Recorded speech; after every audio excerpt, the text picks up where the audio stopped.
real estate always fit my personality. I was always had some sort of hustle. I love Here it. in Waco, there was one place that would hire me at 14 years old, and that was IHOP. Welcome to Unstoppable Podcast with Harry Sardinas, inspiring conversations with influential millionaires, investors, thought leaders, entrepreneurs who are making a massive difference with their innovative products and services, and sharing the challenges and wisdom of how they sold their first million. Hello, everyone. Welcome to next episode of Unstoppable. And today we are with Corey, a property real estate entrepreneur. He is the owner of House Realty Group, and most of his success is in the way that they packaging the deals, right? So, Corey, can you please introduce yourself? Yeah, definitely. My name is Corey Duncan. I am a real estate broker, entrepreneur based here in Waco, Texas. I have been in real estate for about 17 years now. Wow. And so, yeah, a long time. I'm getting to be an old man in the game now. So yeah, that's a little bit about me. Married, two kids, and just operating this business. So tell us about real estate. What happened? Why do you decided to become a real estate entrepreneur?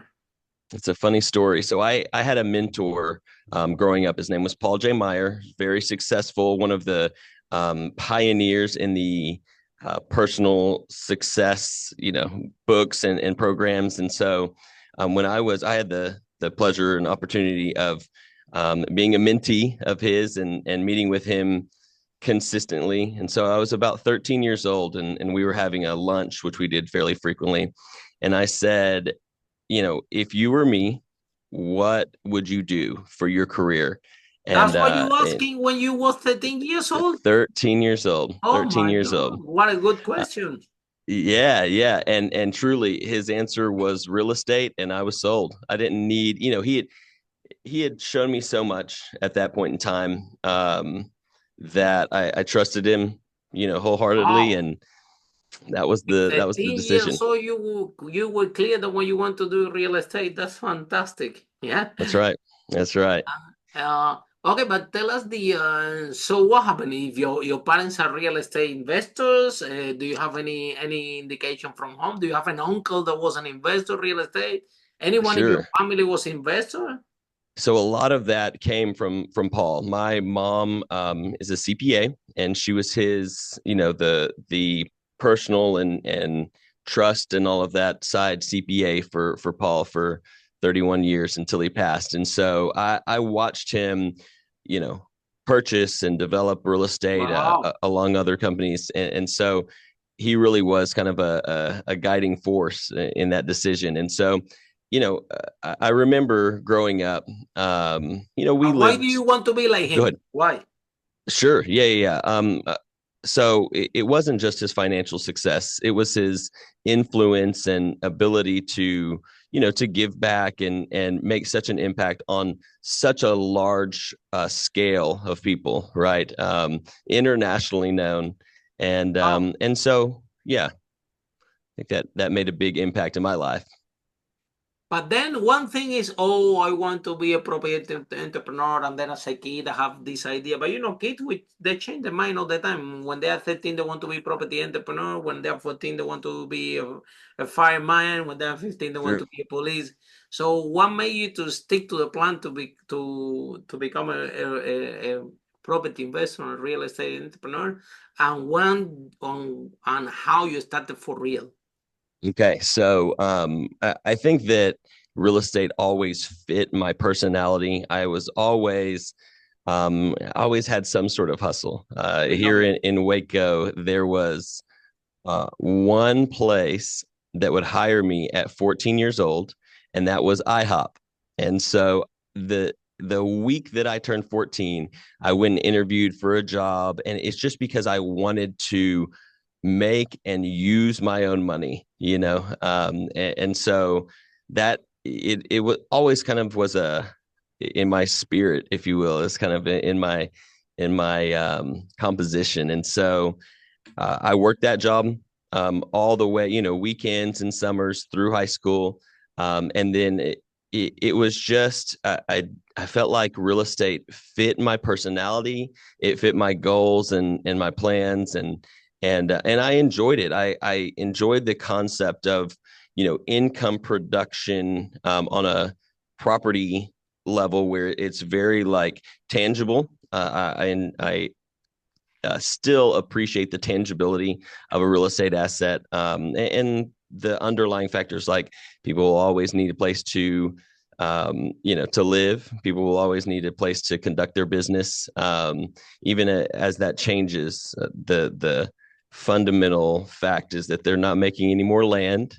Right? We can always build on land, but we're not making any more of it. And so, those again, it really just like fit with my personality.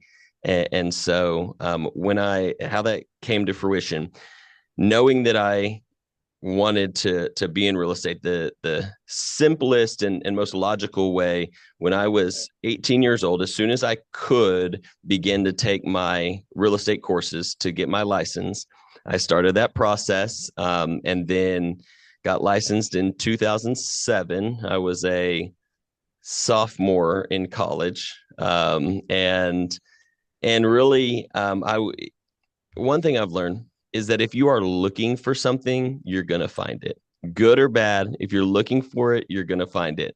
And so anytime I heard someone doing something, I would gravitate to that person. Someone doing something in real estate, I would gravitate to that person, and learn as much as possible, adapt my own plans. And so I got into a business where we were converting apartments apartments into condos near the campus in Austin. And a week and a half in, I raised $1.25 million in capital, and it really kind of started the ball rolling from there, using other people's money first, right? But we did a really great job, and so that started the ball rolling. Had the brokerage going at the same time, and it evolved from there. Yeah, but let's face it, because everybody think that, oh yeah, real estate is easy. You just buy the house, you rent it, you add value, and you make tons of money. It's not as easy as people think, right? If you buy the wrong house, you can actually lose money and be negative Sure. equity. You can be Yeah. in trouble if you don't know what are you doing. So how you navigate, how you actually learn, and what if one of your major setback that you have in your property business career? Yeah. So it's true that all that glitters is not gold, right? Especially in this property realm, in the real estate realm, and it is attractive. Let's talk about the brokerage side specifically. You see a lot of people getting licensed because it's attractive in the way that what they see from the outside is, a realtor goes and shows 4 or 5 houses, and during that client exposure time, they're spending 10 hours or 12 hours. And then, there's some work to be done in the interim once you get under contract and do the negotiations. And then closing, eventually you get to closing, and you earn a big $10,000-$15,000 check. And so that is attractive, because a lot of times, especially the newer realtors, are like, wow, I have a closing this week. That's right. I think it's easy money. And so it is really about, it's about figuring out that, that this industry, as much as or more than others, in some cases, it takes a lot more work than just, showing a few houses and collecting a check. And so to your other question, how do you avoid the pitfalls, and what are some of the pitfalls that I've seen? Because I've seen my share.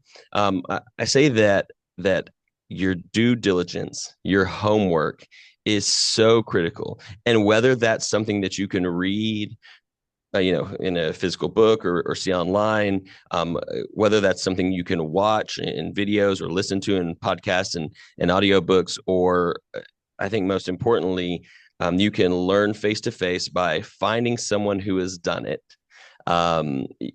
That's crucial. It's crucial. I think there's a big misconception that people with money and people who are successful are not going to share their secrets, right?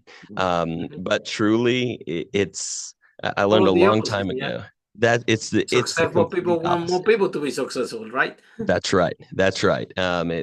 It gets to a point that if you are meeting with someone who wants to hold those secrets back, and it's because they're not confident in them, and they're probably putting more of a facade up than is the true story. And so that really is, something to rely on your data, your homework, your due diligence, and you make the best choices you can, and you be adaptable too, right? Flexible and adaptable, and have multiple exit strategies. I mean, I could really go deep as far as how to avoid the pitfalls, and that those are not coming from books; those are coming from experiences. Follow us for more interviews with world's most influential, audacious entrepreneurs that overcame challenges and adversity, providing you with the blueprint of how they sold their first million so you can grow your business exponentially.